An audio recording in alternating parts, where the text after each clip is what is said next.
Hello, everyone, and welcome to another episode of the Reckless Paradise podcast.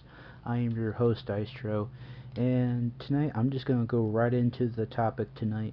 Tonight is another breakdown episode, and tonight's topic is over the recent new Blink 182 album called One More Time Part 2, which has 8 new songs, which is actually kind of cool. Um, Me and Marissa, we were both hyped, for this album and all that stuff. And it goes to show, like how much Blink has put an impact on this world. Um, but it was kind of tough to figure out like what song meanings and well, meanings for the songs, but also like had to like kind of figure out like what to rank it and all that stuff. But we did our due diligence and all that stuff, and we kind of got it done for you guys. So let's get right into it. So the first song on the newer album, or one of the newer songs, is called "No Fun." It's it's kind of self-explanatory, I guess, in a way. I did all the notes for this one because since Marissa's taking a back seat right now, she's trying to focus on her stuff in her life right now, which I mean that's a completely understandable. More power to her. Um, so with No Fun, it's retrospective lyrics of the times have gone by. Regret online, I guess, or regret one line choices or online choices, whatever, and no longer experiencing fun in your life and still wanting to give it all another shot. Um, that kind of hits home for a lot of people. Especially like somebody that's like like kind of like our age. Me and Marissa, like we're in our early to mid 20s and all that stuff. Because it's like sometimes fun is not fun anymore. Because life throws you curveballs and life throws like a lot of crap in your way. I gave it a 9.5, and Marissa gave it a 9 out of 10. And this is, like I said, it's and plus, I should preface this at the top of the episode. We rank every song in this breakdown from 1 to 10, 1 being the worst, 10 being the best. And plus, then we round it up and then divide that by however many songs that we have, and that's our final score. I gave it a 9.5 because I kind of liked it a little bit more than she did. Um, so, next song, second song, All in My Head. It's one of those kind of like I should say it's not like a it's kind of like a mental struggle song, I guess, if you put it in retrospect that way. It's to deal with like Mark and Tom's struggles and doubts that pop up in their head, like when they're out on tour and all that stuff, being away from home and being away from their family most of the time. Because like if you could recall to Adam's song, from like Enema of the State, like they were on tour at the time, and Travis and Tom, they both had wives and girlfriends and all stuff, while Mark was like all alone. And it's kind of like one of those things where it's like it could happen to anybody, because we can all get in our heads sometimes, and think negative things, positive things, and all that stuff. um and so I gave it a 10. Marissa gave it a 10. I think this song and then the next song that I'm going to be talking about is kind of like one of our dual songs, I guess, of the album. Track number 3 on part 2 is called Can't Go Back. Um, and I think this is my personal opinion on this. It's kind of like feeding on anxiety. It's kind of like being talked about and kind of like can't go back on that sometimes. I can't remember like it was like talking about like a corpse and stuff like that in the lyrics. I know like I can't really look it up and all that stuff because it's like that would be unprofessional. Um, but it's like one of those songs that's kind of like kick ass in a way. I gave it a 10. Marissa gave it a 10. Like I said, it's like this and all in my head. It's like it's kind of like one of those like um, it's like dual like cool tracks. I guess great tracks if you want to place it like that. Okay, track number 4. Every other weekend. This song, it kind of feels very kind of like early 80s, maybe 90s kind of like vibes, I guess if you want to call it that. Cuz if you think about it in, one more time, it's like they had some like kind of like some like, I guess not eerie vibes, but it was like kind of like some songs that were kind of had like 80s kind of beats to it and 90s kind of beats to it.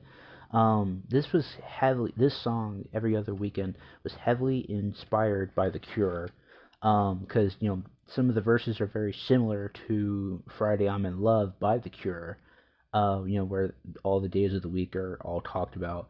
Because like Monday this, Tuesday that, all that stuff. And I can see why it was kind of heavily influenced by The Cure, because of like the lyrics and all that stuff too. I gave it a 9. I can't remember what Marissa gave it. She gave it a 9 as well. We're on the same page here. Which is sometimes it's I not ironic, but it's kind of cool that we're on the same page a lot. Because she had to give me her notes so that I could do this episode properly, and I don't want to like have it like all just like be one thing, and then it's like, okay, like, well, where's the other half of it? All right, on to track number 5. Everyone Everywhere. And this one kind of hits home for a lot of people too. Same with like All in My Head and everything. I think this whole album as a whole, like kind of like deep dives into like not personal subjects, but like what am I trying to think of? Like with one more time, like talking about like you shouldn't take a sickness or airplanes falling out of the sky because like Mark was sick and Travis almost died in a plane crash and all that stuff.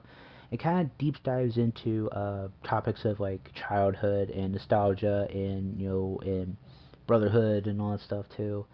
But this song, Everyone Everywhere, it delves into the themes of disillusionment, inner turmoil, and a sense of detachment from the world, which that is very some heavy, heavy shit.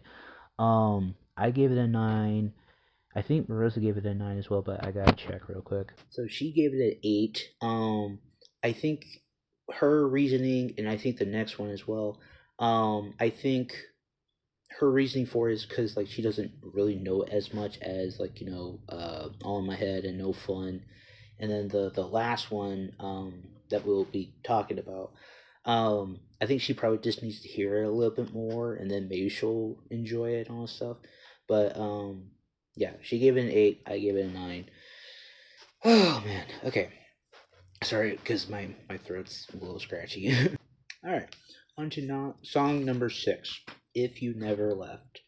This one is, it's kind of self-explanatory a little bit if you look at the lyrics, but it's explore, explore, a potent exploration, like explorer, of heartbreak, regret, and the lingering what ifs that haunt us after a relationship ends. And a lot of times that happens to a lot of couples. I can't say shit because I'm single, still single. But Marissa, on the other hand, it's like with her and her current boyfriend right now, Nick. Like when their relationship ended 3 years ago, it's like they just kind of had the what ifs and all that stuff because it's like it was heartbreak, there was regret, and then they had the what ifs, like I said, that kind of haunted them for a little bit. But at the end of the day, it's like Marissa was like on the other side of being like she was very, very happy, and she kind of had some resentment towards him a little bit. But then they worked it out, they talked it out and all stuff, and now they're back together and all stuff. um I gave it an 8.5. This song, I gave it an 8.5. She gave it an 8, which that's understandable. Like she still needs to get used to it and all that stuff too. Um, I think me being with the 8.5, it kind of like if I was in that situation, in which I'm not, if I was in that situation, maybe like I would have like had it, had it hit harder a little bit. But I think it's just because of the message behind it. And plus, like, Travis, Tom, and Mark, they are masters of like music, and they let the instruments and the music do the talking for them. All right, so on to track number 7, "One Night Stand." Uh, Self-explanatory. It's telling about a tale of one night stand that unexpectedly blossoms into something more. Um, I could probably say like maybe a lot of people that's probably been listening to us for a while. They've either had a one night stand or a two night stand or whatever. And it's like, you just never know with that, how it would blossom. You just don't know how it will, I guess, flourish, I guess, if you want to call it that. Um, I gave this song a 9, which is kind of high, but, it's like, it's a kick-ass Blink song, I gave it a 9. Marissa gave it a 9. Um, but it's like I think it kind of resonates both with. I guess it resonates with us both because Marissa is like, she's kind of like not trying to say anything, but it's just like it blossoms into something more. Let's just say that. Excuse me. So, final song, kind of like a mainstream title track here.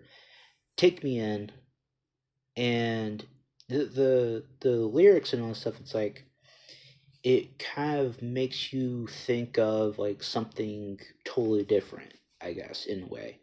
Um, but what I found was it was a plea for rescue and understanding. You could probably take that many ways to Sunday if you want to.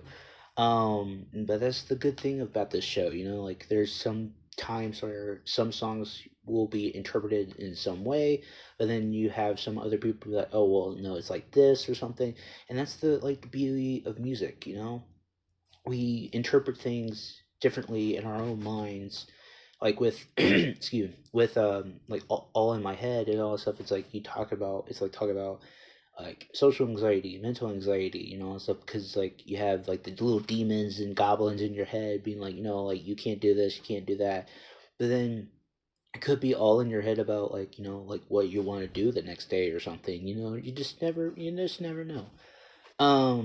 So with that being said, it's time for the final scoring. So for Marissa's final score, she has a 91.3, which mine's not kind of far off. I got a 93.7. Um, I really enjoyed One More Time Part 2. I even enjoyed, Part 1 and all that stuff. I think the extra added songs kind of like not took it down a notch for me, but I think they could have had their own separate album off of it instead of being like, a deluxe edition or something. But that's just me. We usually like prices right each other or stuff. But, at the end of the day, it's like I think this is a very solid part two, I guess, a deluxe edition of the One More Time album. Um, I still say like it could be its own separate album. That's just me though. But let me know what you guys think in the comments below. Do you think it should have been a separate album, or do you think it should have just been, one collective thing? Let me know in the comments below. Now, tonight's song of the night, it is still from Blink, I guess. It is still from Blink. It is "Take Me In." I think there is a lyric video for it. I can't remember for sure, but that is the song of the night. But thank you guys for so much for watching and or listening. If you are made it to the very end, we do really, really, really appreciate it. Go. Let me think about this for a second. Go follow us on social media wherever you guys can find us. We have Instagram, Twitter, Reddit. our individual Instagrams, I think, our individual Twitters, I think. Um, this YouTube page, and also my gaming YouTube page where I upload crazy and funny gaming content and all this stuff. There's also, I think, there is still the GoFundMe link for Marissa's dad at this time, if it hasn't been taken down or anything yet. But yeah, that is it. That is it for this episode of The Breakdown. One more time, part two. And the song of the night is Take Me In from Blink 182. And I will see you guys next week for a Halloween themed episode.